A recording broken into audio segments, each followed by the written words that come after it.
This week on World Traveler Cooking, we're going to make Oma Liem's Sayur Asem. Now, Sayur Asem is a Sundanese dish, so it's from the west side of Java. Javanese food and Sundanese food both tend to be a little bit sweet, but Oma Liem came from Sumatra, where they don't eat such sweet food. So this isn't really going to be a Sundanese Sayur Asem. This will be her blend of Sumatran and Sundanese flavors. So, as I say, this is not quite the Indonesian way of cooking it, at least the traditional Indonesian dish, but it is sort of a cross Indonesia fusion. So we'll start with the ingredients. What's actually fusion about this is what's missing rather than what's added. What's missing is the coconut sugar, though I might adjust with a little bit once we get into it. For the ingredients, we start with an ear of corn, which I will cut into rounds. And I'm sure you can find sweet corn anywhere, so if you're trying to make this and you don't have all the ingredients, at least you'll have that one. We have young jackfruit. Now, if you can't get this, you can just omit it. We have chayote squash. I could put a whole one in, but I decided to only put in half of one today. So, this is called labu sayam, or Thai squash in Bahasa Indonesia. We have melinjo leaf. Now, this is the first thing you'll probably have besides the young jackfruit that's really hard to get a hold of outside of Indonesia. You probably won't find it outside of Indonesia. So, you might have to think about a substitute. I'm not really sure what would be good. I would think maybe a mixture of maybe some extra nuts and maybe some spinach, but I don't know. That's just me thinking off the top of my head. Then the next really hard ingredient to get outside of Indonesia are melinjo berries. Now, these berries are used in Indonesia for all kinds of things, including crackers. They're really tasty. We'll go through that once we get into the taste test. But you won't find them outside of Indonesia. I would suggest, if you are trying to create something like this, maybe a mixture of cashews and pine nuts. But that's up to you. At that point, it's definitely not the Indonesian dish anymore, but do what you have to do. And then I have peanuts. And those are the bulk ingredients. I also have some daun salam. You can find this at Asian stores, sometimes out of Indonesia. So Toko 24 in Germany has it, a few other places. But if you can't get it, just substitute a couple bay leaves. This one's less critical. Then let's talk about the seasonings. We have tamarind paste. So this is going to lend the sour flavor. So definitely use the tamarind paste. If you use fresh tamarind, it will come out sweeter. So if you want to go with something more sour, use the paste. I'm going to use some crushed shallots. If you're having to use fresh ones and blend them yourself, I would probably start with one European shallot and go from there. I have some galangal that's also been crushed. I would say maybe like half of an inch on a galangal root is probably sufficient. And then we have the rest of our seasoning ingredients. Candle nuts. You can find these in Indonesian stores online, etc. They're not too hard to find, but if you can't find them, substitute Brazil nuts or macadamias. You want a really fatty nut. Some green chilies. Normally I'd use red chilies, but I happen to have the green ones today, so we're going to use like 6 or 7 of these. And then some red bird's eye chilies or cabai rawit. If you're in Germany, you can get these in hotpepperworld.com, I think. They look a little different than this, but they'll work.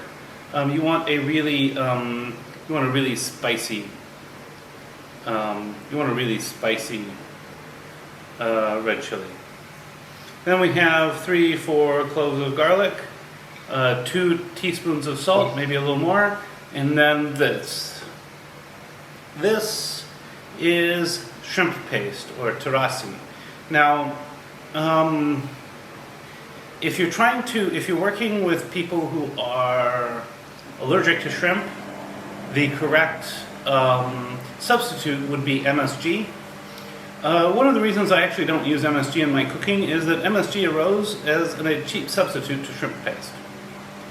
So I don't like cheap substitutes, especially when they're manufactured. That's why I don't like margarine. But shrimp paste is the thing to go instead of that. So shrimp paste, it does contain MSG, but not MSG manufactured. It's naturally occurring in the shrimp paste. It'll give it that nice umami flavor, as well as some extra complexity. So those are ingredients. Let's go ahead and get started. I'm going to go ahead and start by chopping these vegetables, and then we'll get into the process. I'm also going to take the stems off of these melinjo leaves and berries. So the first thing I'm going to do is I'm going to take hot, nearly boiling water, and I'm going to steep my tamarind paste in it. And I'm going to start mashing it with a fork in a few moments. Basically, until it's kind of nice and well mixed together, and then I'm going to strain this. So this is where it is, just before I'm ready to strain it. You can see I have kind of almost a sauce out of the tamarind. And then from here, once I strain it, run it through a sieve, I'm going to start on the boiling of the harder veggies. So to strain, we just put it into here, and then we run it with our fork to push things through. And if we just cannot get enough, then I'll add some more water.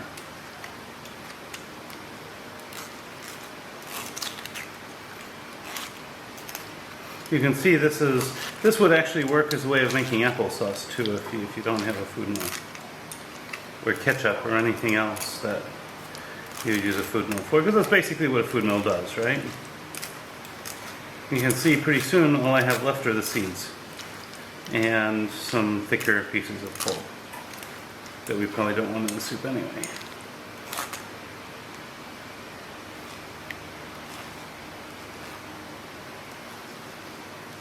We're going to scrape off the bottom, and here's our sort of initial tamarind base. Next up, the veggies. So I've added a few things here. I've added the corn, the young jackfruit, and the melinjo, and I'm going to add the salam here too, and I'm going to bring this to a boil. I'm going to boil these until the corn and the melinjo are softened, so I'd say maybe 5 or 10 minutes, and then we'll start adding the rest of this together. So I'm waiting for the veggies. I'm going to go ahead and just start grinding my spices together. Now you can do this in a blender, or you can do it on ulek.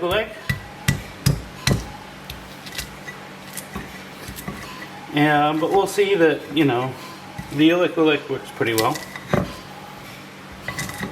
Start with my garlic. I'm going to add to this, I think I'm going to start with 3 chili peppers. Don't want to really overdo it.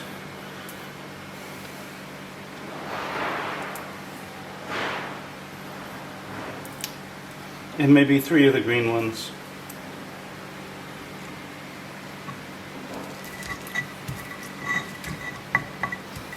I'm just going to work on grinding these together, and then I'm just going to slowly add the rest of it. I will add the terasi last, and I'll be back when I'm done with this grinding. So this is now the ground spice mix. As I say, you could probably do it in a blender with a little bit of some of the water that you'd use for the soup later. But an ulek works really well, and it's actually not that much work. I'm not even sure it's more work than it would in the blender. So I'm going to scrape this out and put it back on my plate, and we'll be ready shortly to move forward on the dish.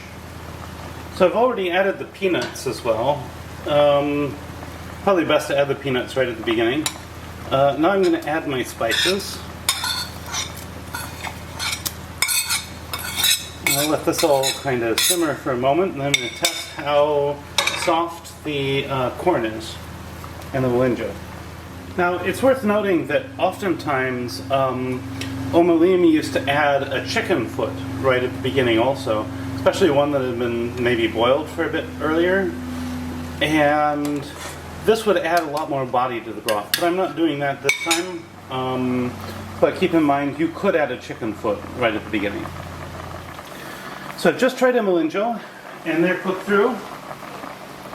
So I'm going to add the chayote and the long beans. And I have between 80 and 100 grams of long beans. So if you're using green beans, use that as a conversion. And I'm just going to let this simmer for a bit until the chayote is soft. So on this particular burner, even on a low heat, it has been pretty boiling the whole time, which is fine. The chayote is starting to get soft, so we're going to go ahead and try to make sure that we get the sourness right before I add the melinjo leaves.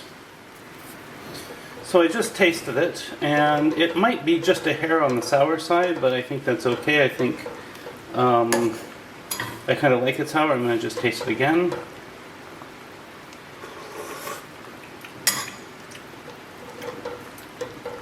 Actually, I think this is just about perfect. So now I'm going to stir in the melinjo leaves, and we'll be ready. Now, the melinjo leaves have been removed from the stem and torn in half. So now I'm just going to add them over to the top. I'm going to stir the whole mixture together.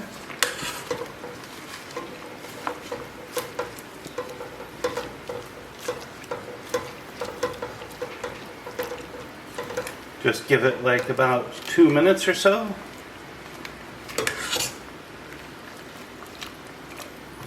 For everything to cook together.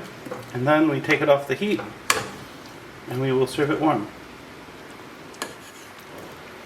What you really need to serve this is make sure that you get a good cross section of the veggies. I might get a piece of that in jackfruit too. I don't need a big piece, so I'll just do that.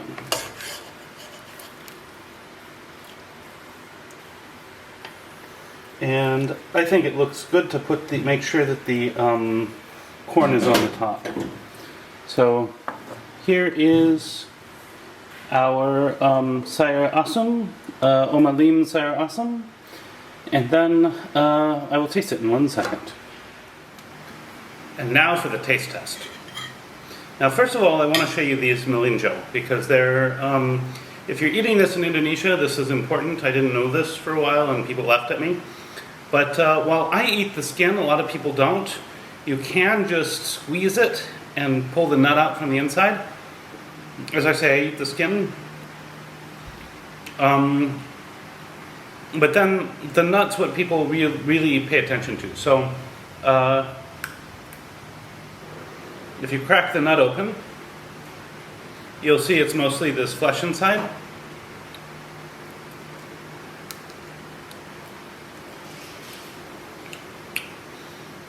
And the nut has a really nice flavor. So definitely eat the nut.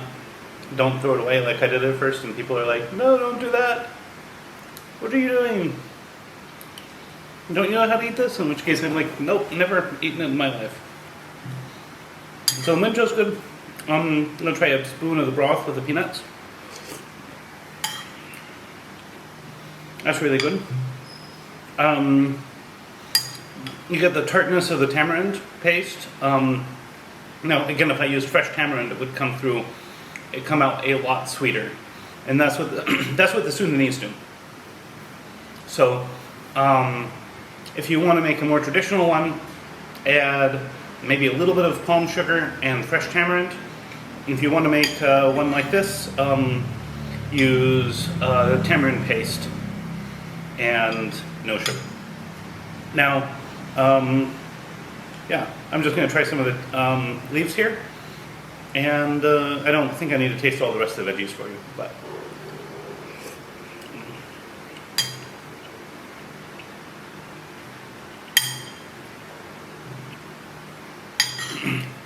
Yeah, the leaves are really good. I'm going to take back what I said about maybe possibly substituting spinach. Spinach isn't nearly firm enough for this.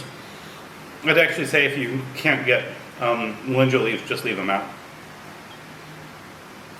At any rate, if you like this content and you find it interesting, I hope I've earned a like and a subscription from you, and please visit my Patreon page where you can get access to 3 to 6 months of early content before the world gets to see it. I'm also looking at doing some live streams and other stuff on the Patreon account, so please feel free to join. Even at the €3 a month level, the idea is for you still to get an opportunity to participate in the development of my program. At any rate, recipes in the description. Bon appetit, and see you next week.